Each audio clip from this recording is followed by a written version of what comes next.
One of the things that I pride myself in is in my resilience to pull through even the most difficult circumstances in my life.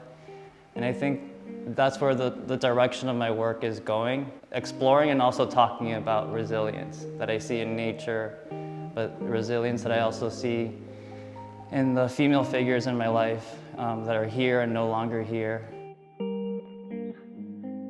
Hi, I'm Emma. I'm a visual artist based in Miami. Conceptual thinking in my practice evolved a lot more without me even realizing it. Whenever I see a material, I sort of put myself in that material. And flowers for me are very fragile, beautiful, delicate things, but they're very connected to the spiritual realm, more than humans could ever. But I like how flowers on a micro scale remind me of aspects of ourselves, of the human body and the human spirit.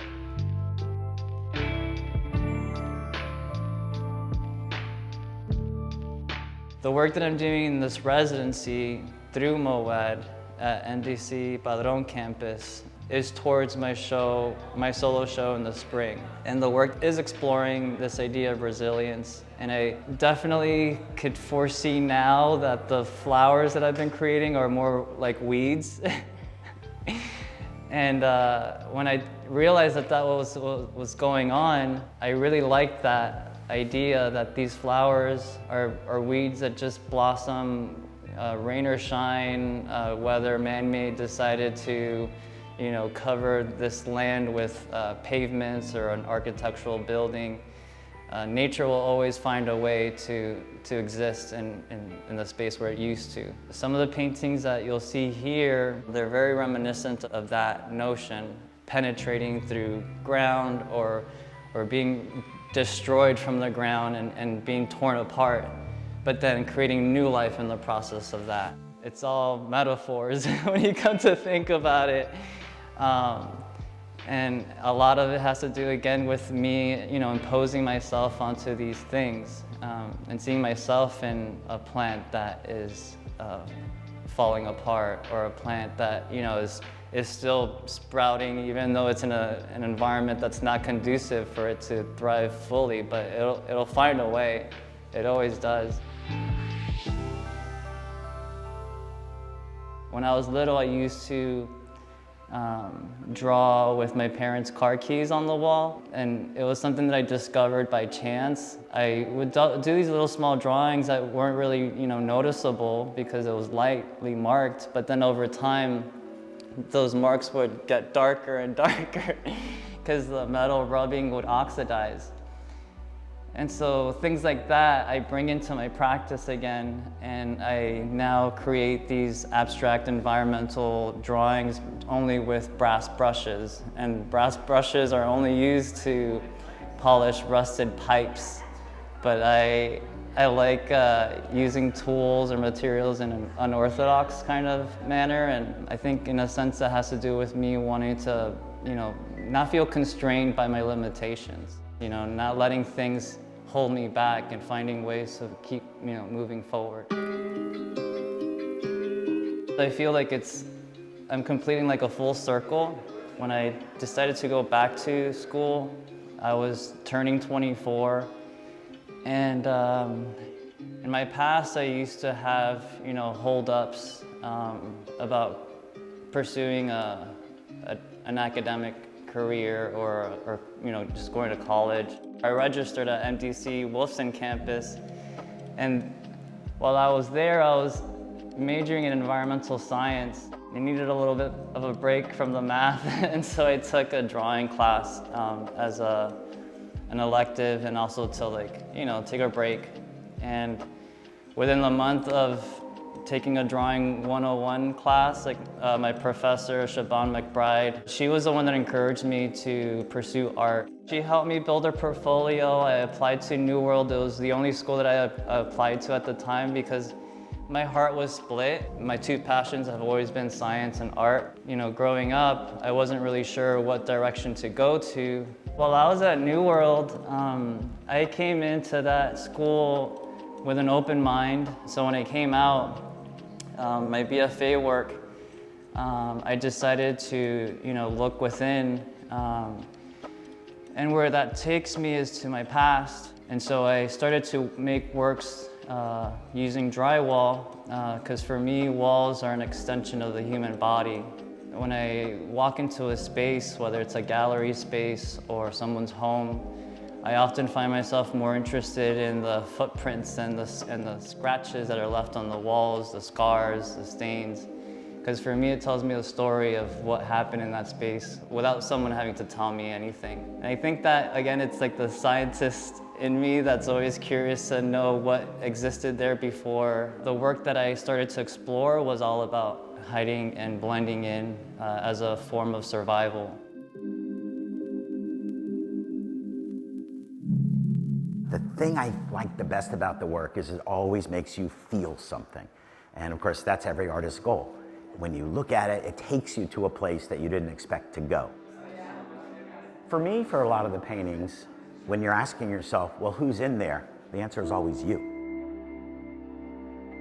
My work definitely revolves around love and grief. And so when I started to work with drywall, a lot of exploration had to do with just processing emotions. And I think the breakthrough with drywall was realizing that when I peeled the skin of the wall, for me, it took me back to just being vulnerable, like opening yourself so that other people could feel and see your pain. For me, they become windows or vessels into the spiritual realm, and the finger paintings made with oil paints are the places where those things live in.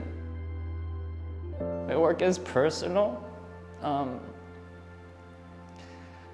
But it's because I really want to connect with, honestly, I just really want to connect with people. I want to connect with the people that I know are not going to be here anymore.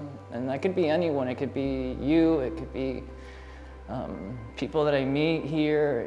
I think one of the beautiful things about this residency is that it's allowed me to be more open and vulnerable.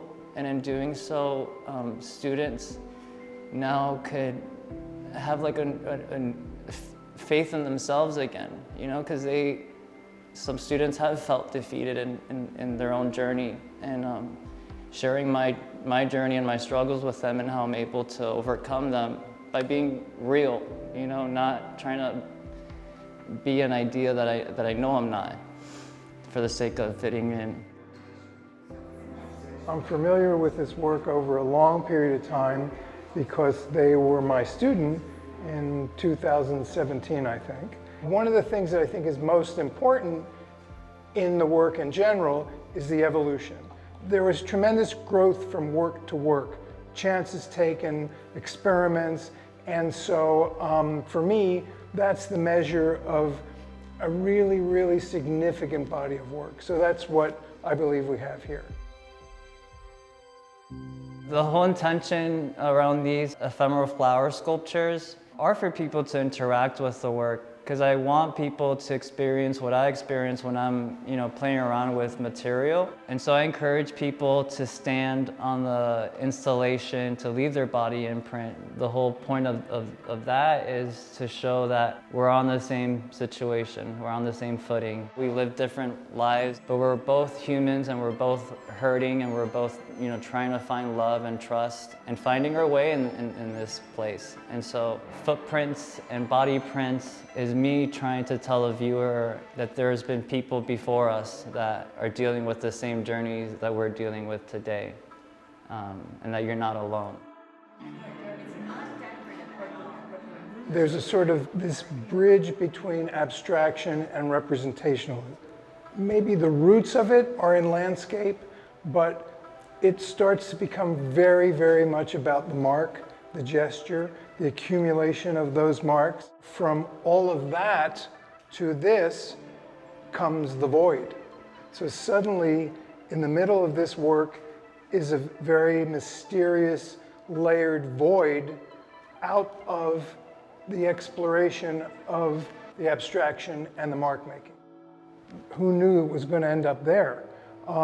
That's super exciting for me.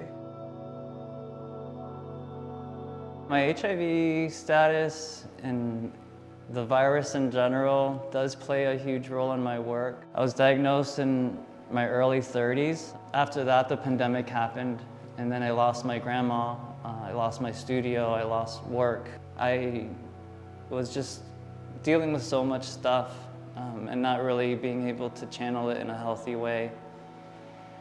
And so flowers came back into the picture. And then eventually I realized that, like, you know, collecting flowers is it's not doing enough for me, it's doing a part. And so I decided to start making these finger paintings of abstract flowers. And the result was that they would become flowers in distress, flowers in constant motion from its environment. I'm inspired by everything all the time, but that's not why I come to the studio. I come to the studio to learn about myself, to learn about the things that I'm not aware of yet. Since my work is process-based, I don't really have like a sketch of what I'm gonna do. I come into the studio with complex emotions from the day-to-day, the grind, and I just start to let it out. And so sometimes there are things that subconsciously thinking of, you know, my grandma or a specific moment from my childhood. And I won't realize what I'm doing in the process of making it, but then once I make the piece and I decide to stop, I just hang out with it for a bit. And then eventually the colors sort of inform, you know, memory and senses. And then once I start to pick up on that, then I know exactly where the work was taking me when I was producing the work. And I find that to be really special and beautiful in its own way.